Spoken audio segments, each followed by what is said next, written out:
Hallelujah and shalom to all my brothers and my sisters. Today we are looking at 1 Thessalonians chapter 4 verse 17. Does this verse really say that we are going to go up into the sky, up into the clouds to meet the Messiah in the air? Is this sound doctrine? Is this really what Paul is saying? Did Moses teach this? Did Isaiah teach this? How about Daniel? Is that what Daniel said? There is nothing new under the sun. When we left Egypt the first time, we walked out on our own two legs. When we are going to leave Egypt again, we are going to leave the same way, using earthly means. We are not going to sprout wings and start flying. Neither will we be beamed up into the sky. No, we're going to leave by foot, we're going to leave by boat, and we're going to leave by airplane to go into the land of Judah.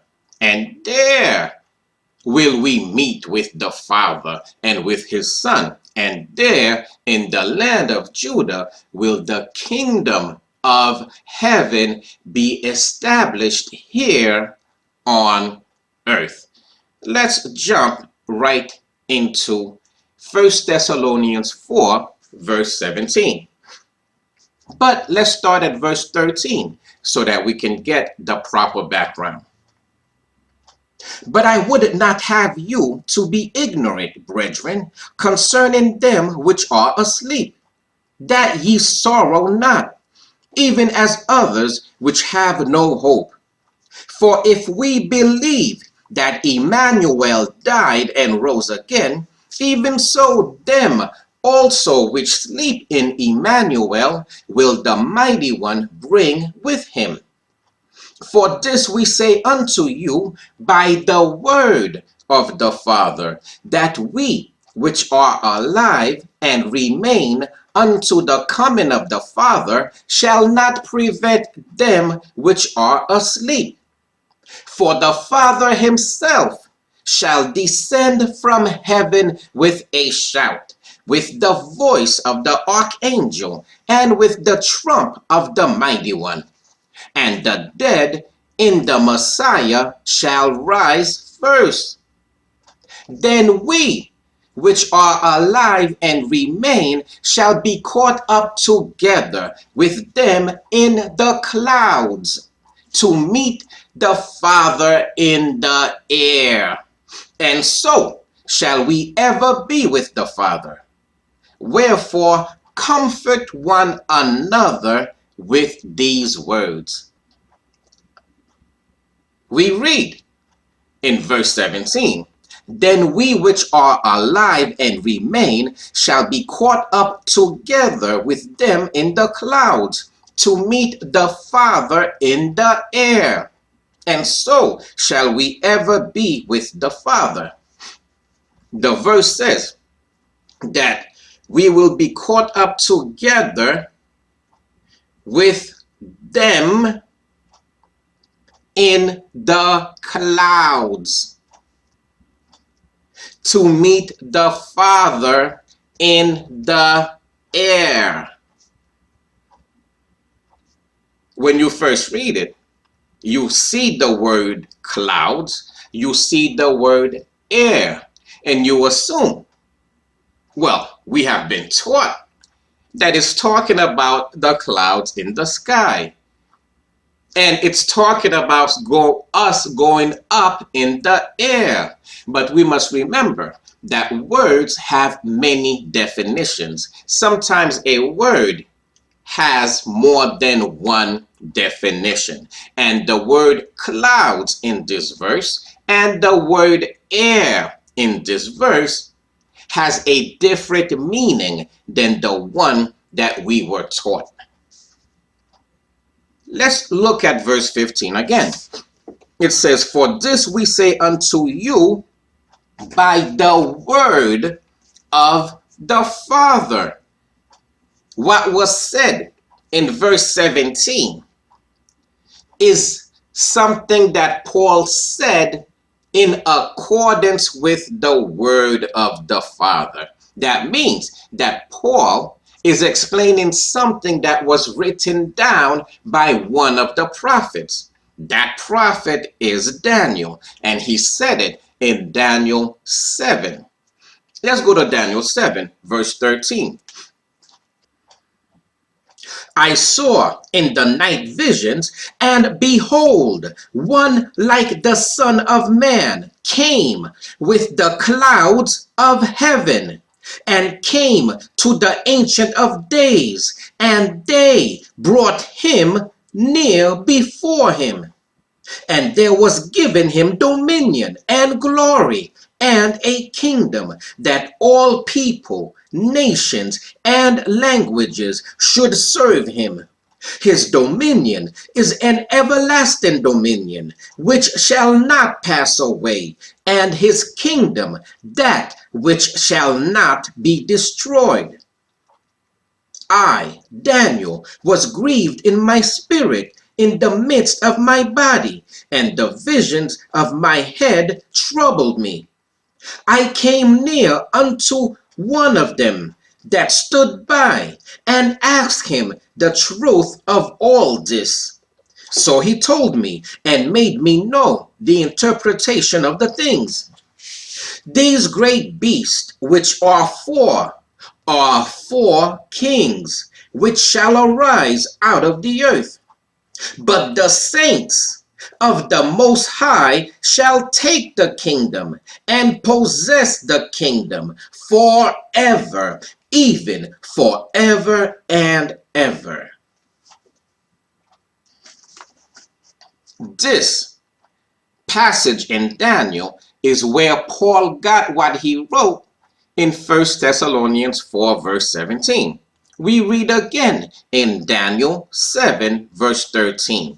"I saw in the night visions, and behold, one like the Son of Man came with the clouds of heaven." Heaven has more than one meaning as well. Heaven is where the Father is. That's one of the definitions. The habitation of the Father, that's where heaven is. Wherever the Father is, that is called heaven. Why?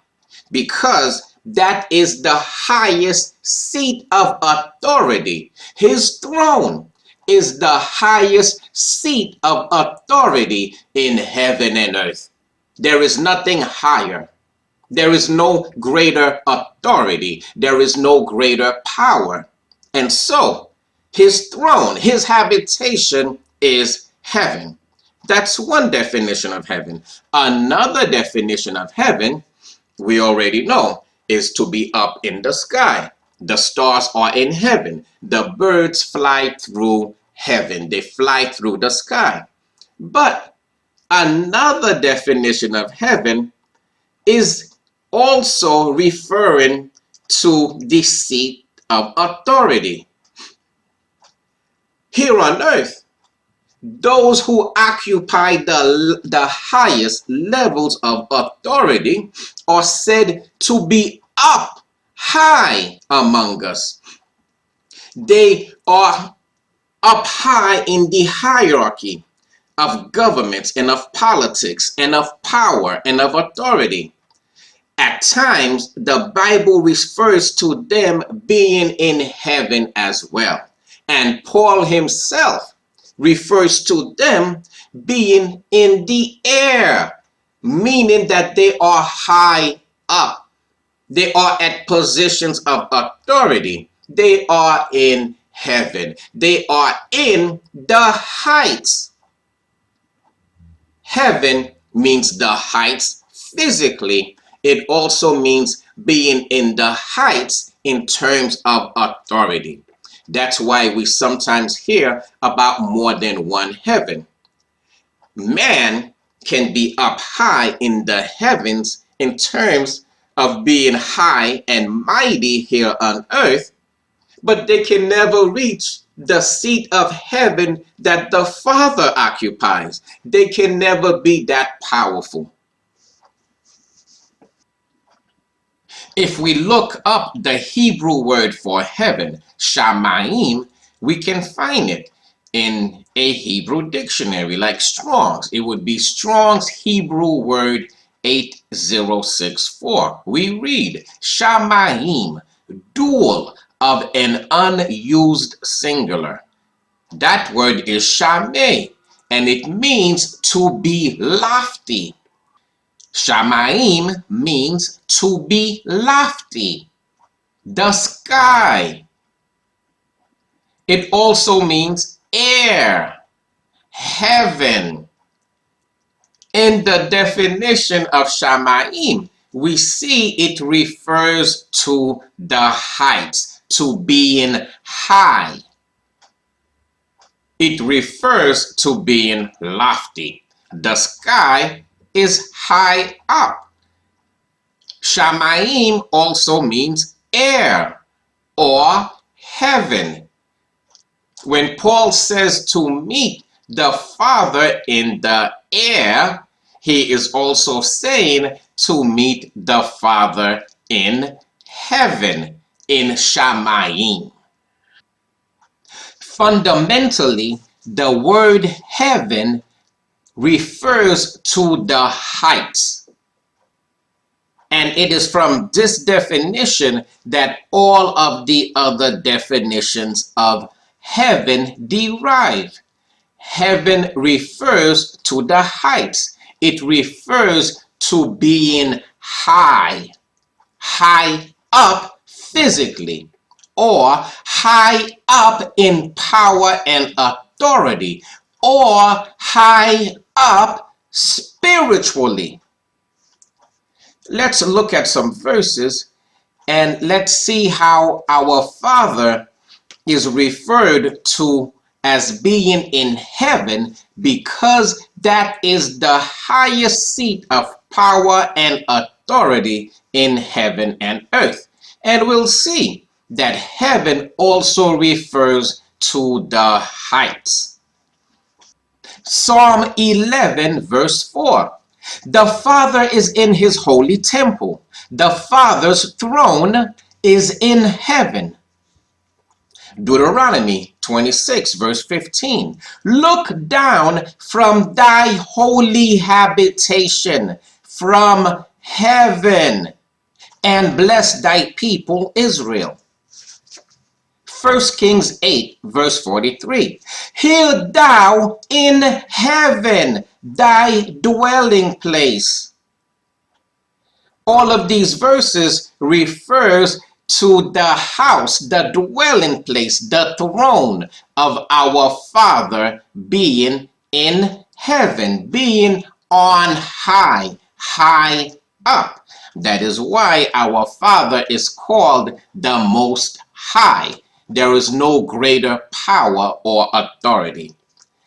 Job 22 verse 12. Is not the mighty one in the height of heaven? And behold, the height of the stars, how high they are. Job is saying, look at how high the stars are. Physically, the stars are way up. We have to see them through the sky.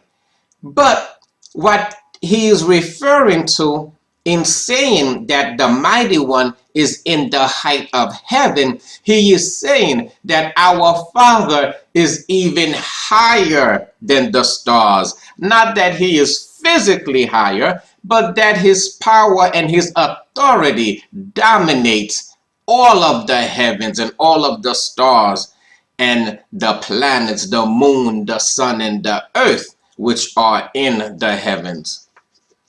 Psalm 102 verse 19. For he hath looked down from the height of his sanctuary, from heaven did the Father behold the earth. In the following verse, we're going to see how wherever the Father is, that place is called heaven. His throne, his seat, is called heaven again, because his throne, where he is at, that is the height of power and authority. Exodus 19 verses 17 and 18. And Moses brought forth the people out of the camp to meet with the mighty one, and they stood at the nether part of the mount. And Mount Sinai was altogether on a smoke, because the Father descended upon it in fire, and the smoke thereof ascended as the smoke of a furnace, and the whole mount quaked greatly. Our Father, his glory descended in a fire on top of Mount Sinai. Mount Sinai is a mountain here on earth, and it is from on top of Mount Sinai that our Father first spoke to the children of Israel at the assembly of the children of Israel at the base of Mount Sinai. Our Father spoke to us directly from Mount Sinai. In Exodus 20 verse 22 we read, And the Father said unto Moses, Thus thou shalt say unto the children of Israel, Ye have seen that I have talked with you from heaven. Again, ye have seen that I have talked with you from heaven. Our Father was here on earth.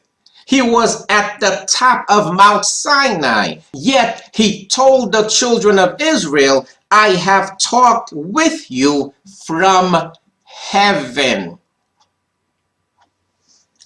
He considered the top of Mount Sinai, where he was at, to be heaven. Why? Because he was there. And wherever he is, that is heaven. Wherever he is, that is the height of power and of authority. Psalm 113 verse 4. The Father is high above all nations, and his glory above the heavens. The Father is the highest authority in heaven, and he is the highest power and authority here on earth as well. A very good example of men setting their sights in the clouds, wanting to put their kingdoms in the heights in heaven, is found in Isaiah chapter 14. But first, let's go to Jeremiah.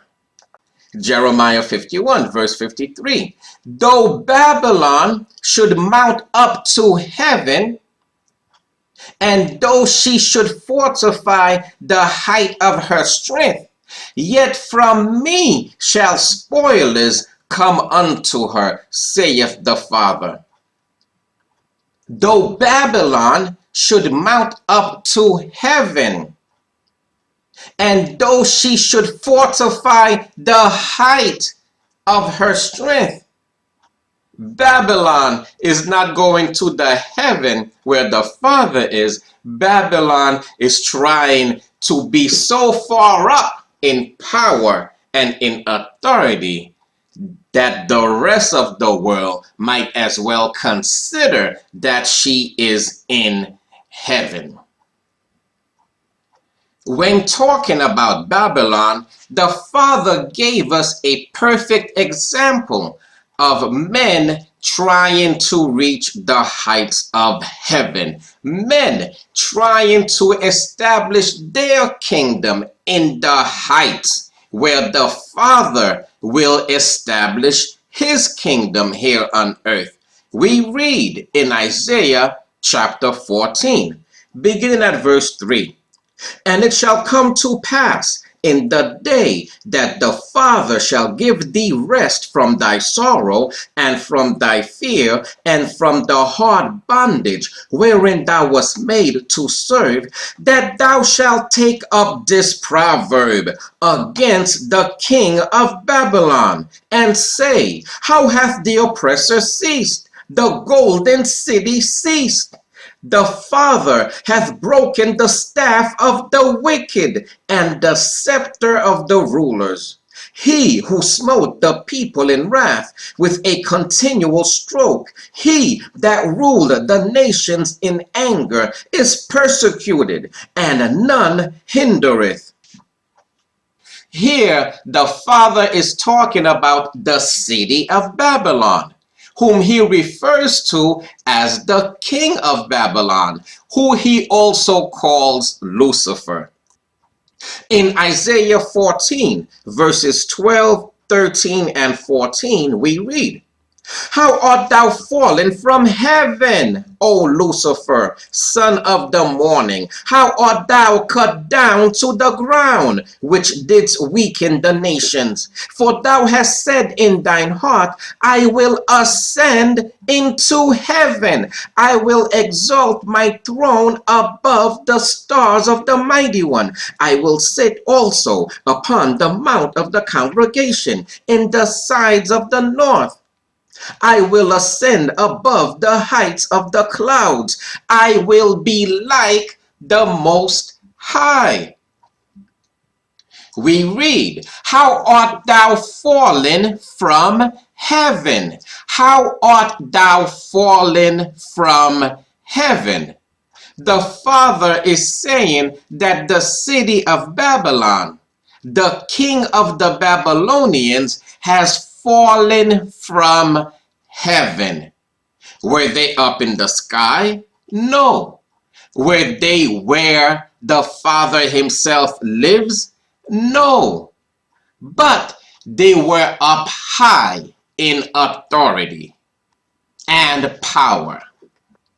Here, the city of Babylon is not able to physically rise up into the sky, nor is the city of Babylon able to get into heaven the way most of us understand heaven.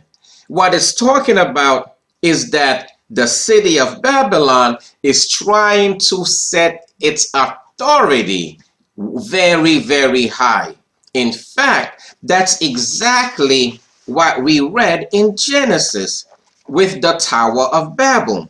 The city of Babylon is trying to put its authority next to the mighty one, as if her rulers are angels of the mighty one. We read, how art thou fallen from heaven? Babylon is very powerful now, but the Father is saying that Babylon is going to fall from the heights, fall from power, fall from heaven. Verse 13, for thou hast said in thine heart, I will ascend into heaven. I will exalt my throne above the stars of the mighty one. I will exalt my throne above the stars of the mighty one. What we are reading is that Babylon will try to exalt his throne above the stars of the mighty one. The stars of the mighty one are the saints of the Most High, the elect of the children of Israel. I will sit also upon the mount of the congregation, meaning that he will seek to preside over the congregation of Israel. In seeking to set his throne in heaven and to exalt his throne above the saints of the Most High, he wants to dominate the children of Israel as well. Forever, he wants to set himself up as if he is the mighty one of Israel. He wants to set himself up as if he is the creator, as if he is the Holy One that the children of Israel should worship and should bow down to. Verse 14, I will ascend above the heights of the clouds. I will be like the Most High. The city, again, cannot physically rise up. Neither can it go into heaven the way we understand it to be. Here, heaven is referring to the heights of power, to the very pinnacle of authority. And that is what Babylon wants to do. We read about this before in Genesis chapter 11, when we read about the Tower of Babel. Genesis chapter 11, verse 4. And they said, go to, let us build us a city and a tower, whose top may reach unto heaven. And let us make us a name, lest we be scattered abroad upon the face of the whole earth.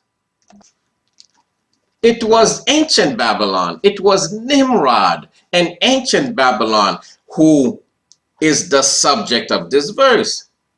There is nothing new under the sun. They tried to build the tower before. The tower is not a tower that can actually reach into heaven where the Father is. Neither is it a tower that is physical, that's going to go up into the sky to actually touch the clouds. No, it is a tower that is based on authority. It is the one world government. And once the one world government is constructed, then those who rule this government will be the ones whose authority has reached unto heaven, whose authority is way up in the heights in the sky. And where we read, let us make us a name, what that means is that the rulers of Babylon wants all future generations who are growing up in the new world order to revere them as gods. They want to seem, to appear like gods to their slaves, their subjects in the new world order. That is what it means when it says, let us make us a name. Again, heaven means the heights, including the heights of authority, and also heaven means the throne of the Father himself, his habitation, his holy habitation.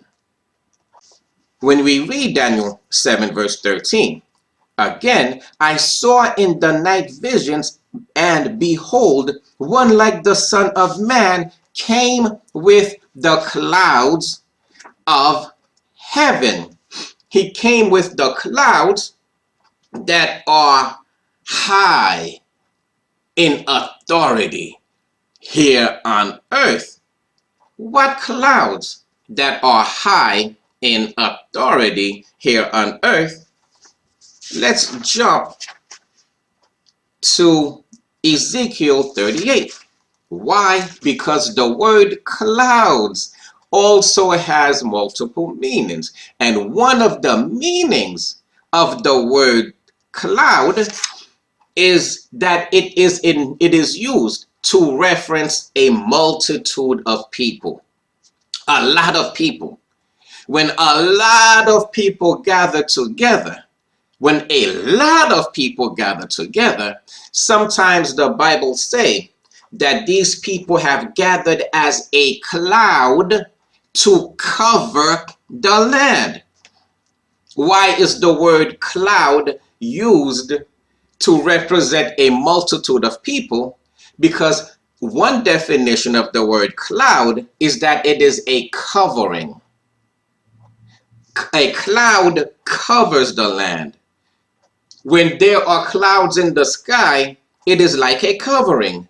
You cannot see the sun. You cannot see the moon. You cannot see the stars because there is a cover between you and them.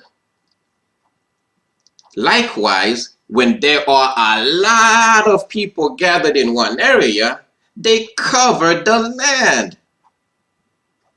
The same way a cloud covers the sky, a crowd of people is like a cloud that covers the land. And we will see the use of the word cloud to mean a large group of people in Ezekiel 38 and in other passages of the Bible. The Hebrew word used for the word cloud is anan. It is Strong's Hebrew word 6049. It means to cover, to cloud over. It means cloud. Anan means cloud. Anan means cover.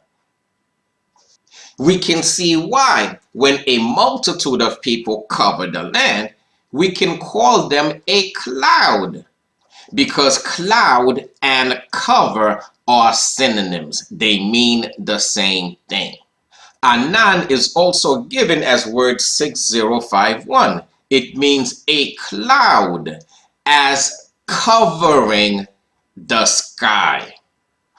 Let's see how the word cloud is used in Ezekiel 38. Beginning at verse 1, Ezekiel 38, we read, "And the word of the Father came unto me, saying, Son of man, set thy face against Gog, the land of Magog, the chief prince of Meshach and Tubal, and prophesy against him, and say, Thus saith the mighty Father, Behold, I am against thee, O Gog, the chief prince of Meshach and Tubal." Verse 5, "Persia, Ethiopia, and Libya with them." The Father is describing the army of Gog. He gathered all the nations together with him to come and fight against Israel, against the children of Jacob. In verse 5, we read, "Persia, Ethiopia, and Libya with them, all of them with shield and helmet, Gomer, and all his bands, the house of Togarmah of the north quarters, and all his bands, and many people with thee." A large group of people. Verse 9, "Thou shalt ascend and come like a storm. Thou shalt be like a cloud to cover the land, thou and all thy bands, and many people with thee." Here, the Father called this tremendous company of nations with all of their armies combined. He called them a cloud that came to cover the land. We read again, "Thou shalt ascend and come like a storm. Thou shalt be like a cloud to cover the land, thou and all thy bands, and many people with thee. Thou shalt be like a cloud to cover the land." The people are called a cloud. The multitude of people are referred to as a cloud. The Father is not saying that they will come as a cloud that is in the sky to cover the land. No, there will be so many people, they would cover the land like a cloud. That's one example, but there are many different examples. Let's jump to Hebrew 12. And all of these verses that we are reading, we are using the King James Version. Hebrews 12, verse 1. "Wherefore, seeing we also are compassed about with so great a cloud of witnesses. A cloud of witnesses. A multitude of people is referred to as a cloud. There were so many people who were gathered together, so many witnesses who were gathered together, they covered the land as a cloud. And so, when we go back to Daniel, verse 7, Daniel chapter 7, verse 13, where we read, I saw in the night visions, and behold, one like the Son of Man came with the clouds of heaven. We now have a better understanding. The clouds of heaven are the multitude of people, primarily the children of Israel, who will be in heaven. Not the heaven that we learn about in Christianity. No, the kingdom of heaven that will be here on the earth. This kingdom will be the highest kingdom in the land, the highest nation in the land. This is where the tabernacle of the Father will be. This is where his son, the Prince, Emmanuel, the Messiah, will reign over Israel and over all of the rest of the nations that will be here on earth. The kingdom of heaven will be here on earth, and the clouds of heaven are the multitudes of the people who will be gathered together when Israel gathers together in the last days. The clouds of heaven, who will be the citizens of Israel, the citizens of the kingdom of heaven here on earth. Now, before we continue analyzing Daniel 7 verse 13, let us jump to 1 Corinthians 15 verse 48, where we read, as is the earthy, such are they also that are earthy. And as is the heavenly, such are they also that are heavenly. As is heavenly, such are they also that are heavenly. Paul was talking about people here on earth. People here on earth who are heavenly. Why? Because their heart is not inclined to the world and to the material things of the world, but their thoughts and their heart is inclined towards heavenly things, towards the will of the Most High, towards his laws and his commandments, towards love of the Most High, and towards love for their fellow brothers and sisters. Again, as is the heavenly, such are they also that are heavenly. Now, when we go back to Daniel 7 verse 13 and read, I saw in the night visions, and behold, one like the Son of Man came with the clouds of heaven and came to the Ancient of Days. We understand that the clouds of heaven that Daniel is talking about is all the great multitude of the children of Israel. And those who attach themselves to the children of Israel, who will be a part of the great gathering, the great assembly of the children of Israel, when the Father shall come to judge the earth, when the Father shall come to establish his kingdom here on earth forever. The clouds of heaven is the great multitude that will be in the kingdom of heaven here on earth. We continue to read, one like the Son of Man came with the clouds of heaven and came to the Ancient of Days, and they brought him near before him. Who is the they? The they is the clouds of heaven, who brought the Son before the Father. The they is not the clouds. The clouds in the sky are not going to come down and scoop up the Messiah and bring him to the Father. No.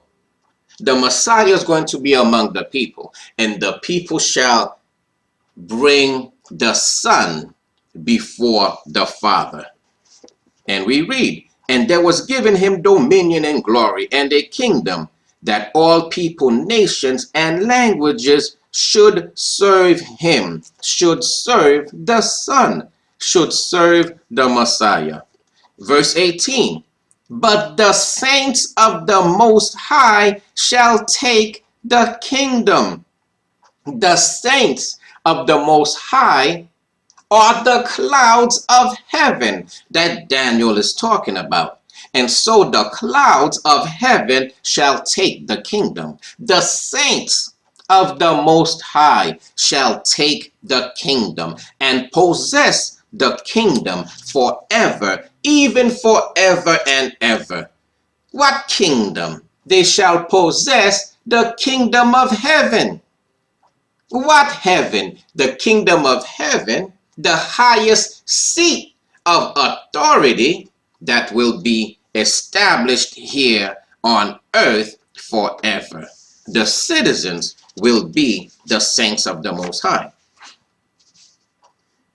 If we go to Hebrew 12, verse 22, we read, but ye are come unto Mount Zion, and unto the city of the living mighty one, the heavenly Jerusalem, and to an innumerable company of angels. What is the heavenly Jerusalem? We read in Revelations 21. I believe it begins with verse 1. We read in Revelation 21, and I saw a new heaven and a new earth, for the first heaven and the first earth were passed away, and there was no more sea. And I, John, saw the holy city, New Jerusalem, coming down from the mighty one out of heaven, prepared as a bride adorned for her husband. And I heard a great voice out of heaven saying, behold, the tabernacle of the mighty one is with men, and he will dwell with them, and they shall be his people, and the mighty one himself shall be with them, and be their mighty one. A new heaven and a new earth means that the current rulers of this world, who are in the heights, who are trying to set their throne above the clouds of heaven, they will be brought down to the ground. They will be made low. And then the earth will be cleansed.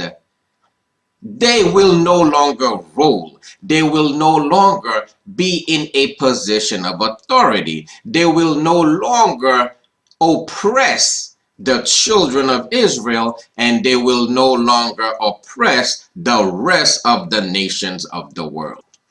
Let's go to John 12, verse 31. Now is the judgment of this world. Now shall the prince of this world be cast out. A new heaven and a new earth.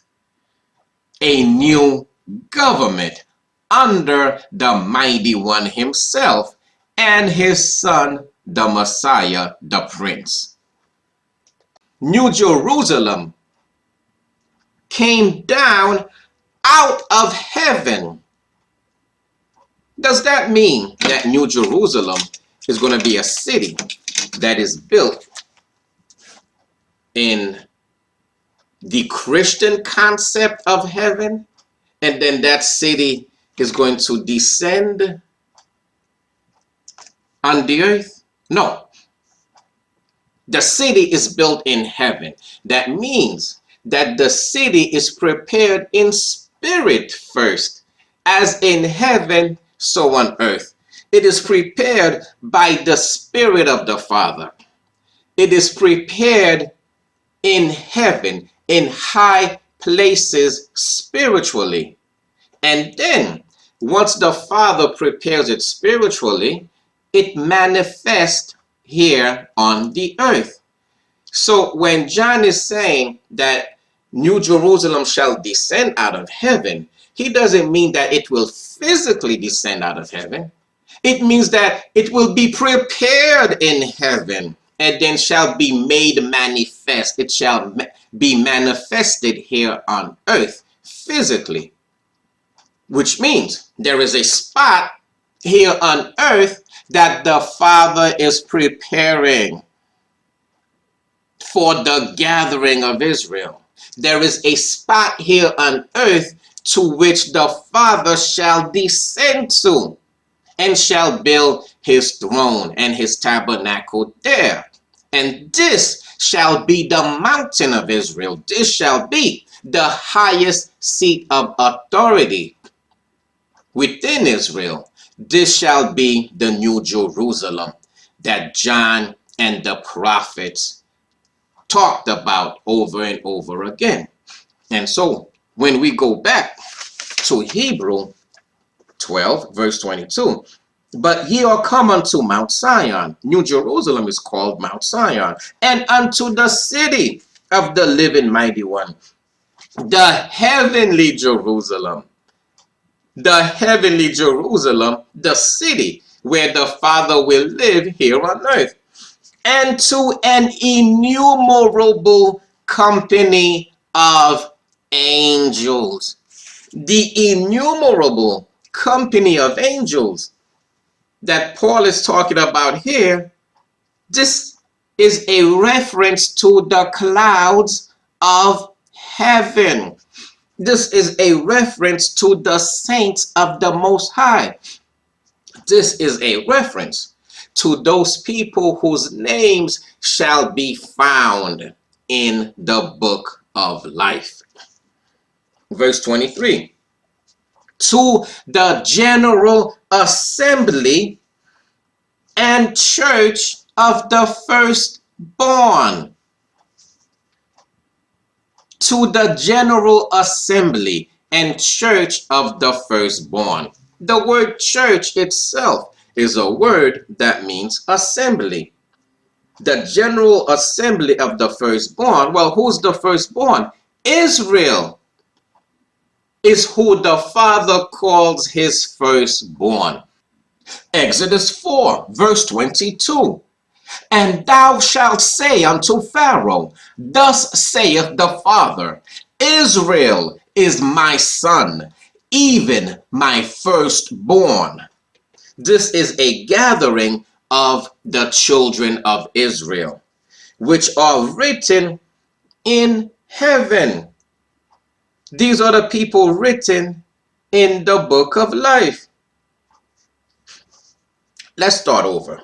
Hebrew 12, verse 22. But ye are come unto Mount Zion, and unto the city of the living mighty one, the heavenly Jerusalem, and to an innumerable company of angels, to the general assembly and church of the firstborn, which are written in heaven, and to the mighty one, the judge of all, and to the spirits of just men made perfect, and to Emmanuel, the mediator of the new covenant, and to the blood of sprinkling that speaketh better things than that of Abel. Emmanuel is the mediator of the new covenant. What is the new covenant? Well, the new covenant is what the Father will make with us during the gathering. The first covenant was made when the children of Israel gathered at the base of Mount Horeb, at the base of Mount Sinai, when the Father descended on top of the mountain in a flame of fire. But the new covenant will be made at the assembly of the church of the firstborn, at the assembly of the children of Israel, when the gathering takes place. On that day will the Father make a new covenant with us. And we read about the new covenant, where he will write his laws and his commandments in our hearts so that we keep them forever. That's the new covenant. We are not in the new covenant yet. That will take place when the children of Israel gather. The Hebrew word for angel is malak. That's Strong's Hebrew word number 4397. We read malak from an unused root meaning to dispatch as a deputy. It means a messenger, specifically of the mighty one, that is, an angel. Also, a prophet, priest, or teacher. In addition, it means ambassador or king. Again, the word used for angel, malak, means to dispatch as a deputy, a messenger. What is a deputy? A deputy is a person whose immediate superior is a senior figure within an organization and who is empowered to act as a substitute for this superior. We also read, a deputy is a person who is appointed to undertake the duties of a superior in the superior's absence. An angel is a deputy or a messenger. Again, malak means to dispatch as a deputy, a messenger, an angel, also a prophet, a priest, or teacher. When we see these definitions, we can understand why the Father sometimes called the saints of the Most High angels. He called us a holy nation. He said that we were to serve as his priests. We are to serve as his messengers. We are to serve as his angels. 1 Peter 2, verse 9, but ye are a chosen generation, a royal priesthood, and holy nation, a peculiar people, that ye should show forth the praises of him who hath called you out of darkness into his marvelous light.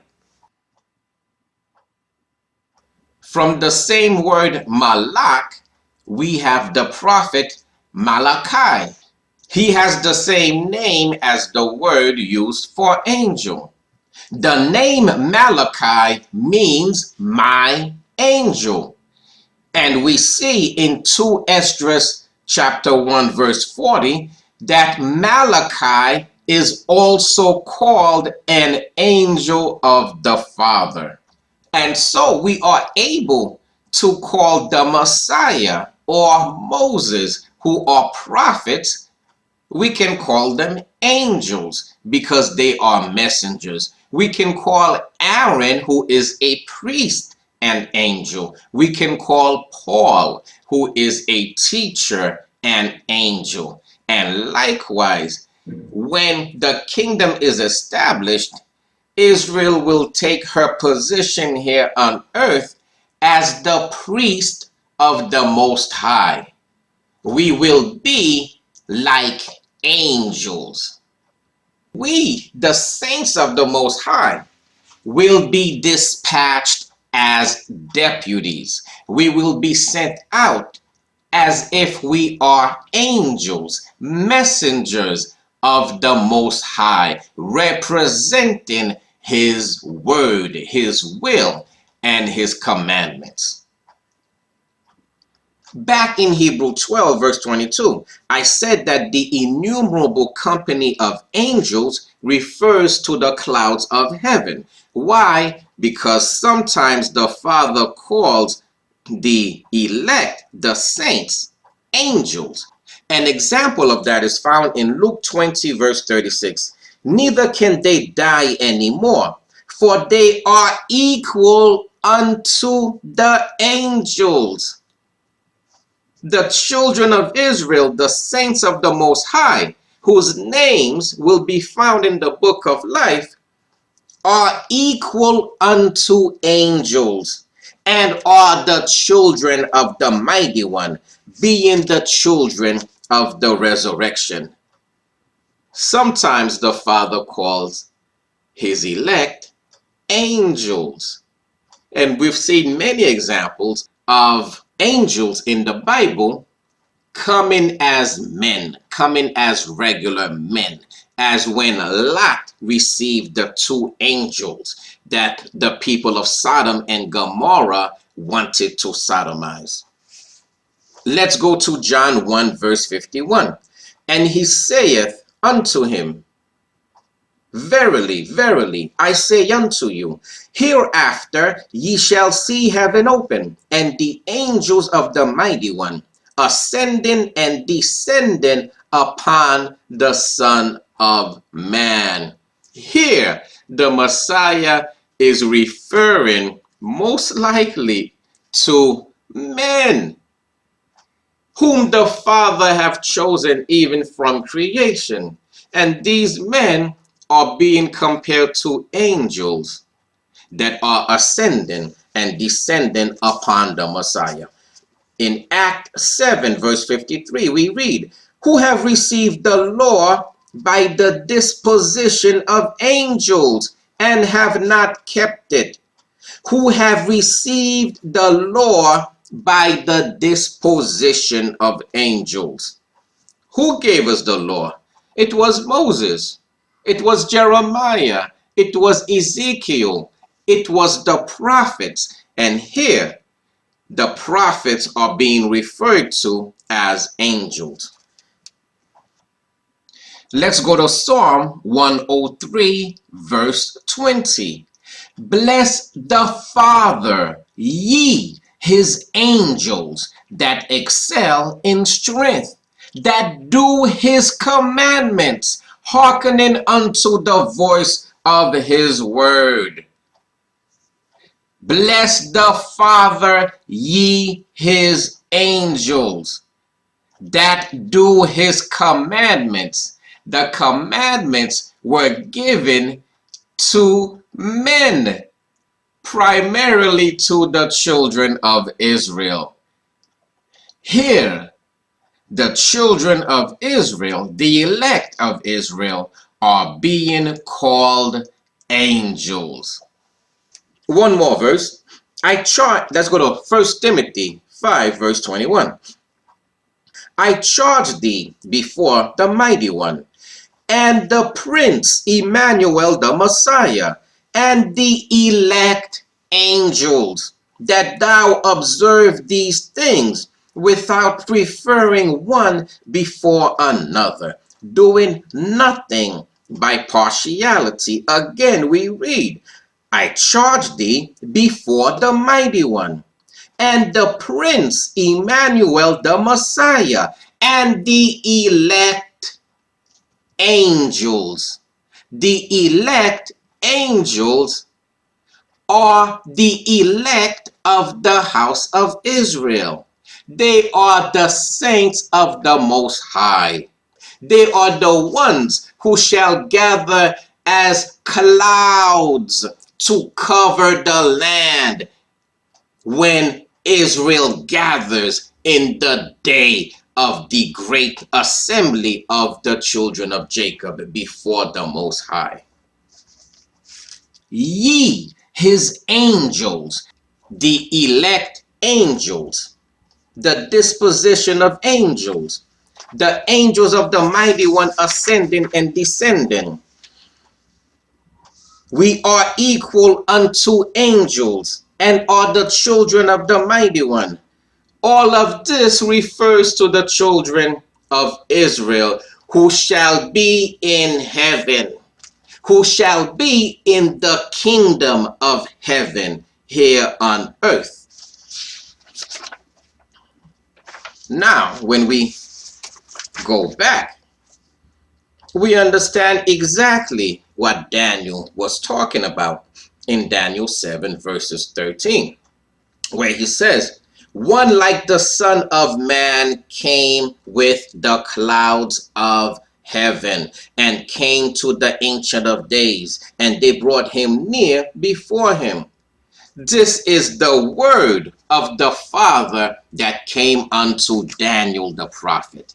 This is the word of the Father that Paul was referring to in 1 Thessalonians 4, verses 13 through 17. Verse 15 again, for this we say unto you, 1 Thessalonians 4, verse 15. For this we say unto you by the word of the Father. Paul was not making a new prophecy. Paul was explaining, or rather, Paul was stating the prophecy of Daniel. He was reminding the people of the prophecy of Daniel so that Israel can keep her head up, so that the children of Jacob shall not walk around thinking that something greater will not await them. Paul is telling them, you might suffer a little now, but the Father has not forgotten you. He will gather you into his kingdom when that time comes. Now, when we go back to 1 Thessalonians 4, verse 17, we have a much better understanding. Then we which are alive and remain shall be caught up together with them in the clouds. What clouds? In the clouds of heaven. What heaven? Heaven up in the sky? No. The heaven, the highest seat of authority, where the Father himself will set his throne here on earth.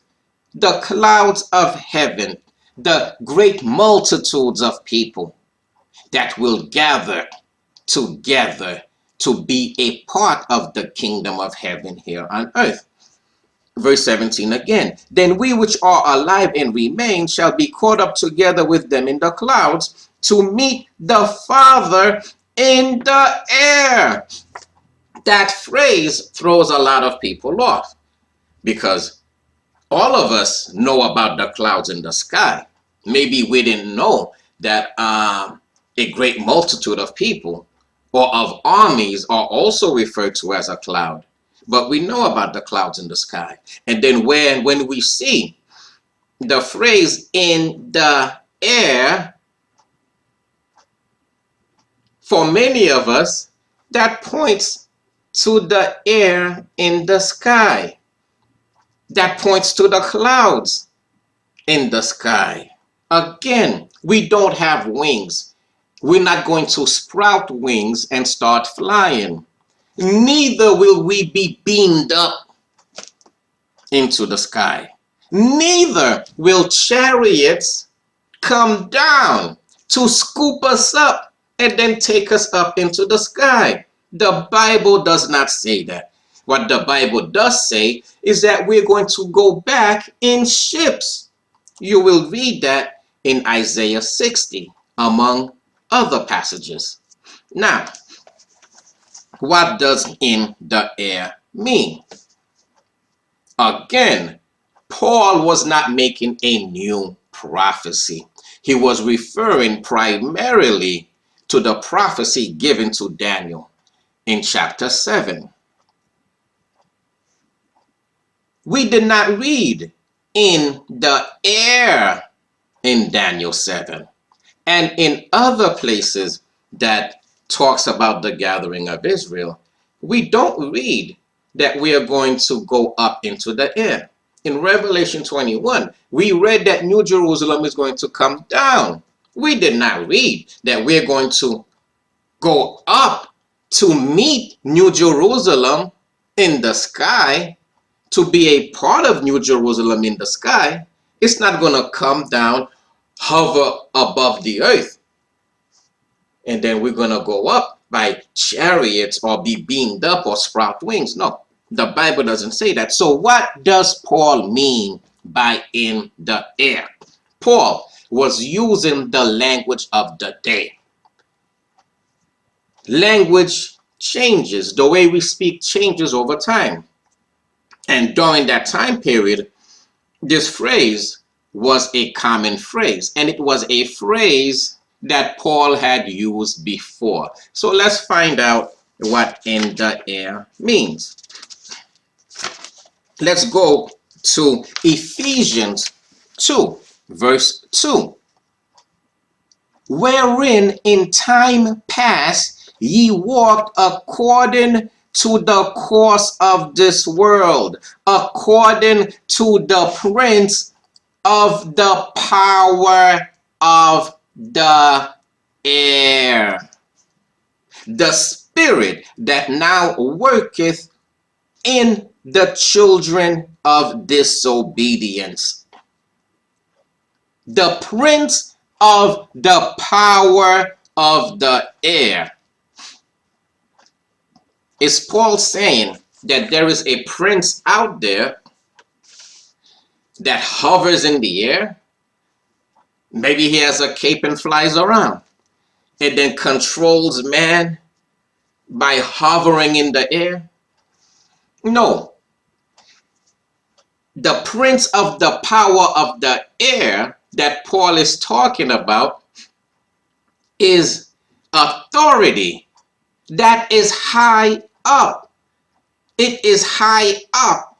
It is therefore in the air. It is therefore above the clouds. He is talking about the seats of earthly authority. He's talking about kings, princes, presidents, prime ministers. He's talking about the elites of the world who controls the banks, the multinational corporations. He's talking about the people who practice hegemony, the people that control the media and the large armies of the world. That's who he is talking about. So he refers to the prince as having power in the air. That means that they are high up in authority. In this hierarchy that is set up here on earth, they are high up. They are high up in power and authority. They are high up. Paul refers to them being as in the air. He refers to them being in the air, comparing them to being in the air because they have high levels of authority and power. How do we prove this? Let's go to Ephesians 6 and we'll pick it up at verse 10. Ephesians 6 verse 10. Finally, my brethren, be strong in the Father and in the power of his might. Put on the whole armor of the mighty one, that ye may be able to stand against the wiles of the devil. For we wrestle not against flesh and blood, but against principalities, against powers, against the rulers of the darkness of this world, against spiritual wickedness in high places. spiritual wickedness in high places. These are all the people that I mentioned before. These are the people who are the rulers of the darkness of this world. They're the ones that keep us in darkness. And Paul refers to them as being in high places. Paul refers to them as being in the air. When we go back to Ephesians 2, verse 2, and read, wherein in time past ye walked according to the course of this world, according to the prince of the power of the air, the spirit that now worketh in the children of disobedience. We understand that the power of the air is the power that is in high places that Paul is talking about. And the spirit that now worketh in the children of disobedience, that's the hegemony that Paul was talking about. The hegemony that is practiced by the rulers of the darkness of this world. The spiritual wickedness that these rulers do in high places. That is the spirit that worketh in the children of disobedience. Now, in the King James Version, we read in Ephesians 6, verse 12, it says that we fight against the rulers of the darkness of this world, against spiritual wickedness in high places. But in some other versions of the Bible, it reads against spiritual forces of evil in the heavenly places. The heavenly places. Some versions say the heavenly places. The King James say the high places. That's because the heavens refers to the heights.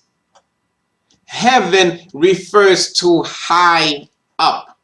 High up also in authority. So when we go back to Paul in 1 Thessalonians 4, verse 17, where he wrote to meet the Father in the air, he is saying to meet the Father high up, to meet the Father in heaven, in spiritual high places. We are going to meet the Father in the kingdom of heaven, in the nation that will have more authority than any other nation here on earth. Again, we read in Ephesians 2, verse 2, wherein in time past we walked according to the course of this world, according to the prince of the power of the air, according to the prince who is in heavenly places, according to the prince who is in high places. The prince of the power of the air. Paul is talking about the prince who is in the high places of the earth, the high places of power and authority. So in the air, as used by Paul, means high up spiritually, high up in authority, high up in power.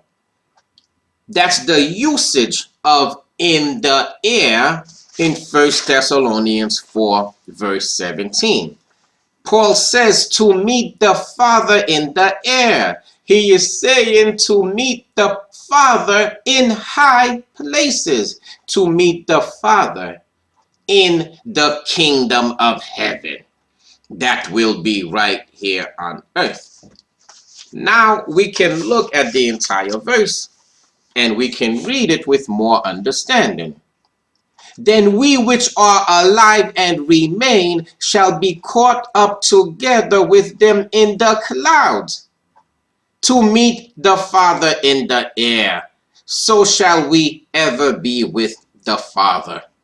Then we which are alive and remain shall be caught up together with them in the clouds, in the great multitudes of the children of Israel during the general assembly of the house of Israel, in the gathering of Israel, to meet them in the clouds, in the gathering of Israel, to meet the Father in the air, to meet the Father in heaven, in the kingdom of heaven that will be right here on earth.